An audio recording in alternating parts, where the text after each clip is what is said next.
Why does the European Union exist at all?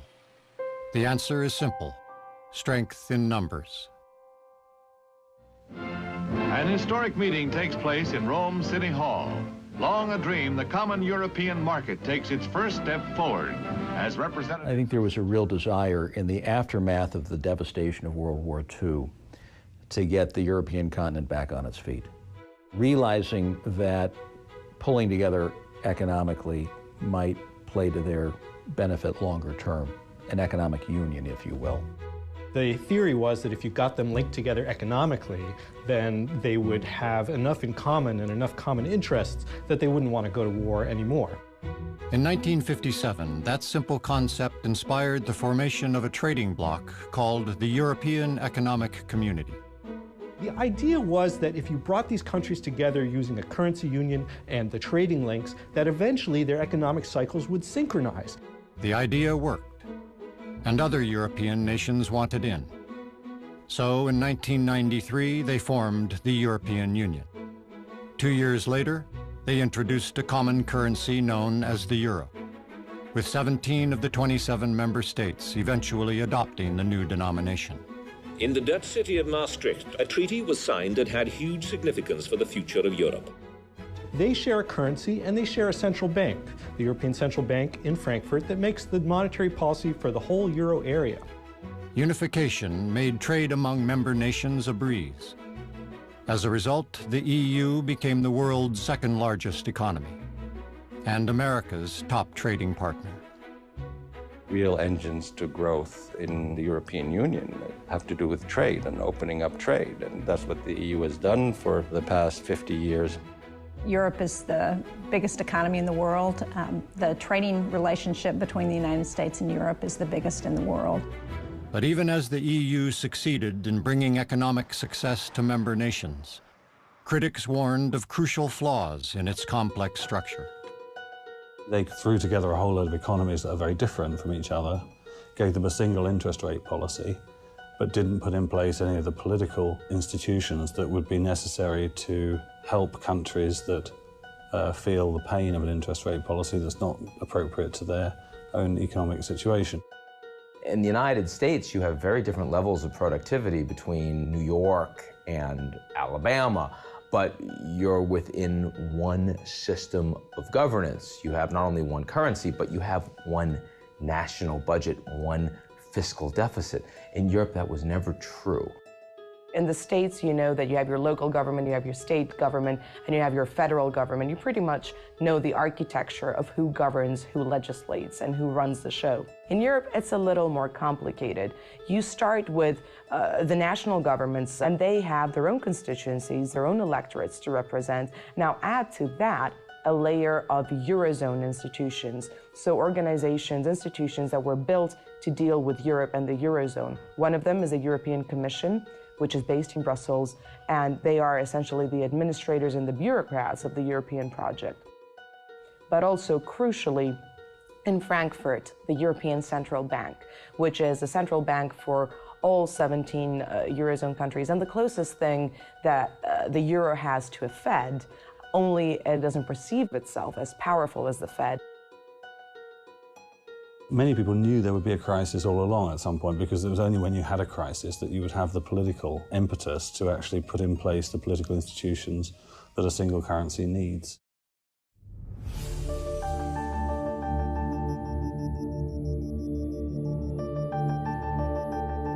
In 2009, the EU began to buckle under the pressure of the international credit crisis. The 08-09 financial panic, crash, Great Recession put tremendous economic financial pressure on the entire global economy, including Europe. Europe suffered a worse economic downturn than the United States. A loss of GDP, employment, unemployment soared into the double digits. We started calling what's happening now the Eurozone debt crisis, essentially in May 2010, which is when Greece received its first bailout funded by the International Monetary Fund and Eurozone countries. And since then, the crisis has spread throughout the Eurozone to several other countries, Ireland, then Portugal, now Spain and Cyprus, and reaching Italy, and has mutated from a strictly sovereign debt government crisis to a banking crisis and a sort of sectoral crisis. The origins of the European debt crisis are multiple. The proximate cause was the fact that many countries recently have had a large increase in budget deficits and their stocks of public debt to levels that are unsustainable.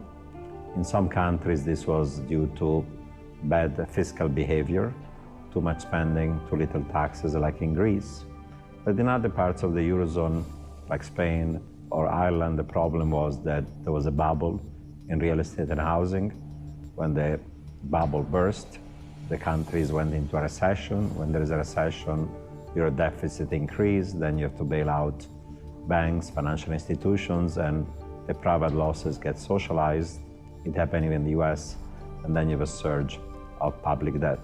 These bubbles, either in government spending or in the banks or in the property sector, were essentially fueled by what tends to always drive crises in human history, which is hubris and excess.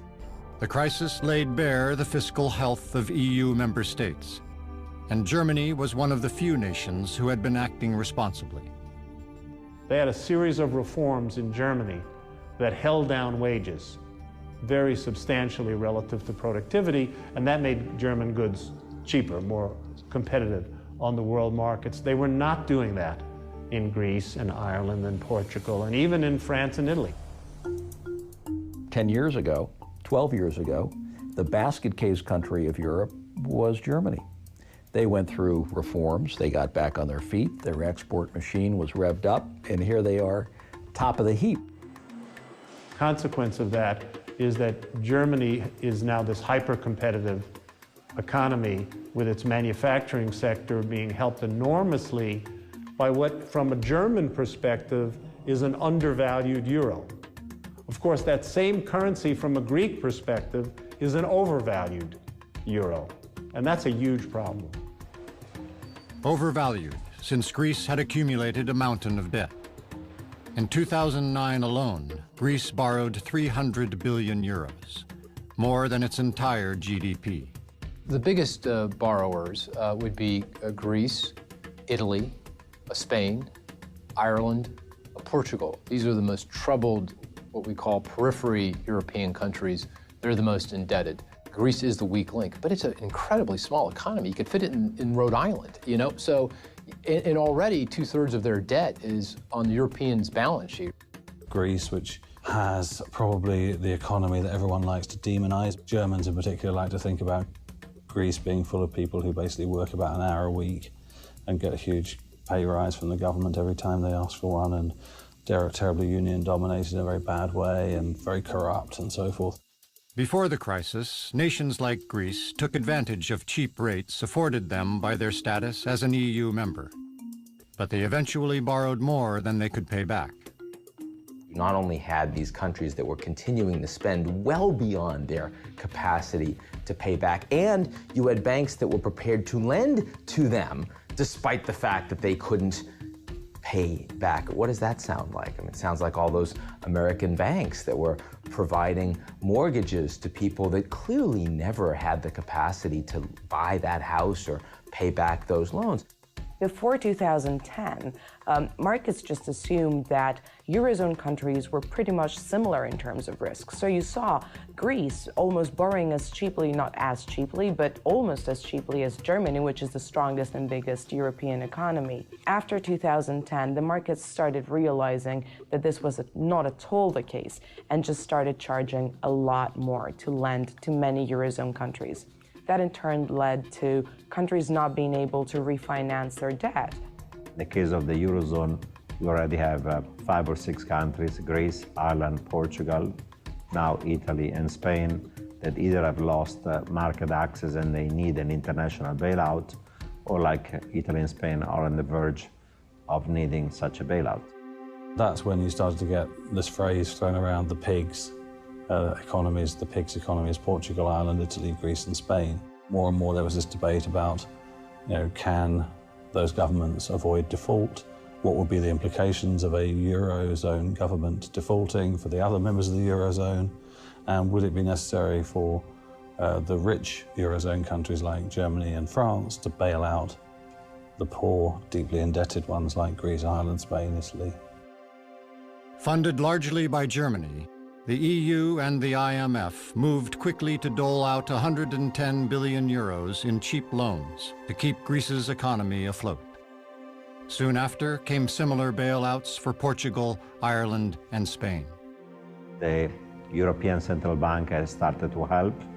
Germany and other members of the core have provided, through new institutions, bailout money to the country distress. In some cases, like Greece, Ireland, and Portugal, the help has come not only within Europe, but also from the international community, the International Monetary Fund.